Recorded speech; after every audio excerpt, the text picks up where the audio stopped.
নমস্কার, আমরা এই মুহূর্তে এসে পৌঁছে গেছি নদিয়ার চাকদহ থানা অন্তর্গত চাকদহ পৌরসভার 6 নম্বর ওয়ার্ডে দুর্গানগর বিপিন বিহারী বিদ্যাপীঠ।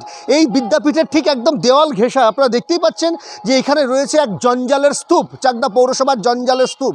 দীর্ঘদিন ধরে এই জঞ্জালের স্তূপ এখানে পড়ে থাকার ফলে এখানে আজ হঠাৎ করে যখন স্কুলে বিদ্যালয় বা বিদ্যালয়ের ছাত্রছাত্রীরা যখন বিদ্যালয়ে প্রবেশ করে 10টার পরপর, তখনই দেখতে পাই এখানে আগুনের স্ফুলিঙ্গ এখানে বেরোচ্ছে এবং যার পরও না এখানকার বিদ্যালয়ের হয়তো শিক্ষকেরা তারা দমকলকে খবর দেওয়া হলে দমকলের একটি ইঞ্জিন এসে এইখানে অকুস্থলে এই আগুন তারা নেভায় এবং তার আগে এখানকার স্থানীয় ব্যবসায়ীরা তারা জলের বালতি দিয়ে এখানে আগুন নিভিয়েছে এবং যার পরে এখানে যেহেতু অগ্নিসংযোগের ঘটনা ঘটছিল এবং এখানে যার পরে আতঙ্কিত হয়ে গেছে এখানে বিদ্যালয়ের ছাত্রছাত্রীরা এবং ব্যবসায়ীরা, যেহেতু দমকলে একটি ইঞ্জিন এসে এখানে আগুন নিয়ন্ত্রণ করে এবং যার পরে না এখানে পৌরসভার পক্ষ থেকে যে ডেঙ্গু সচেতনতার বোর্ড লাগানো হয়েছিল সেই বোর্ডও কিন্তু কিছুটা পুড়ে গেছে।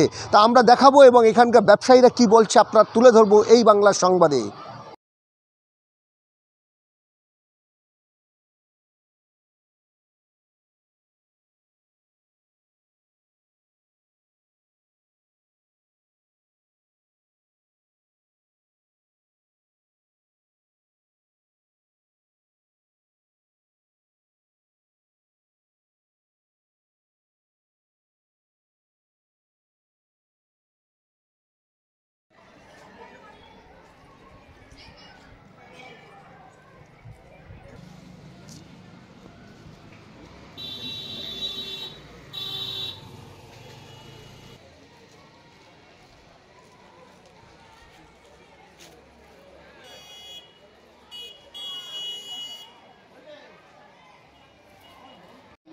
এই ডাস্টবিনে আমি তখন বাজে 8:30 9টা বাজে, আমি দেখলাম আগুন লেগেছে। তা আমাদের এখানকার দুলাই মামা আর ওই স্বপনদা চায়ের দোকান দেখলাম ওই বালতি দিয়ে জল লিবাচ্ছে, তা লিপছে না, একটু মারাত্মক ধরে গেছিলো। তা কেউ হয়তো স্কুল থেকে খবর দিয়েছে যে ডাস্টবিনে আগুন লেগে গেছে, কোন মাস্টার হয়তো, জানি না, মনে হয় ভরত স্যার খবর দিয়েছিলেন। তা ফায়ার ব্রিগেডের একজন ইঞ্জিনিয়ার ছিলেন, এসে তারা অতি তৎপরতার সাথে দ্রুত আগুনটা লিভায়। এবার মনে হয় কেউ সকালবেলা ভোরবেলায় আগুন পোয়াতে গিয়ে হয়তো আগুন লেগে গেছে, এটা মানে আনখেয়ালি আর কি।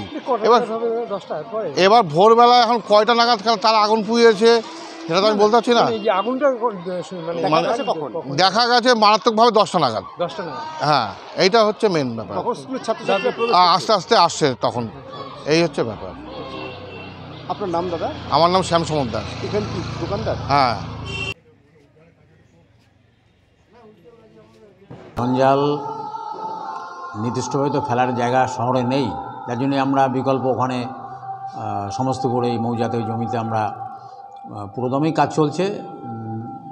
10 ফুট বাউন্ডারি ওয়াল হয়ে গেছে, ফিলিং হয়ে গেছে জমি, এখন সব মেশিন টেশিনও এর মধ্যেই বসে যাবে এবং ওখানে সাবস্টেশন ইলেকট্রিক্যাল সব হয়েছে অ্যারেঞ্জমেন্ট।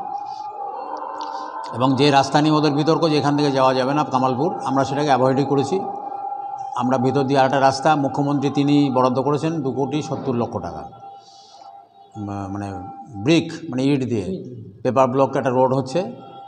উনি প্রথমে বলেছিলেন যে ঢালাই কংক্রিট, তারপরে বলেন পিচ, বলো না একদম এমনভাবে ভালোভাবে করে দেবো। তো সেটা বাজেট বাড়তে বাড়তে 2,70,00,000 টাকা হয়েছে। তো এই সব কাজ চলছে। আর যেহেতু নির্দিষ্ট কোনো জায়গা নেই, আমরা ফেলছি। পরশুদিনও আমরা কিছু জঞ্জাল ফেলেছি।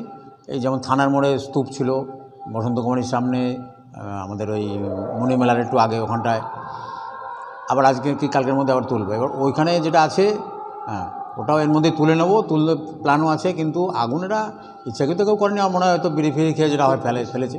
শুকনো কাল তো আগুনটা ধরে গেছে, আমাকে হেডমাস্টার মশাই বলেছিলেন। হ্যাঁ, তো ওখানে আমরা ঠিক করেছি ওখানে যে ভ্যাট যেটা ঘেরা দেওয়া আছে ওটাকে ভেঙে দেবো। এটা ওয়ার্ডের কাউন্সিলর তাপস অধিকারী সেও প্রস্তাব দিয়েছে, ওটা আমরা ভেঙে দেবো। ভেঙে দিলে কি আবার ওইভাবে আর অত জমা করতে পারবে না। তা আমরা তুলে নেবো এর মধ্যেই, কিন্তু একটু তো অসুবিধার মধ্যে আছে, সেটা আপনারাও জানেন। তবে সলিড ওয়েস্ট ম্যানেজমেন্টে দ্রুতগতিতে কাজ চলছে। যে সমস্যাটা চাকদা শহরে এখন একটা জ্বলন্ত সমস্যা, সেটা কিছুদিনের মধ্যে মিটবে আশা করছে। দমকলের একটি ইঞ্জিন এসে দাদা নিভিয়েছে, আপনার নির্দেশে দমকলের? হ্যাঁ, অবশ্যই। আপনি ফোন করেছিলেন?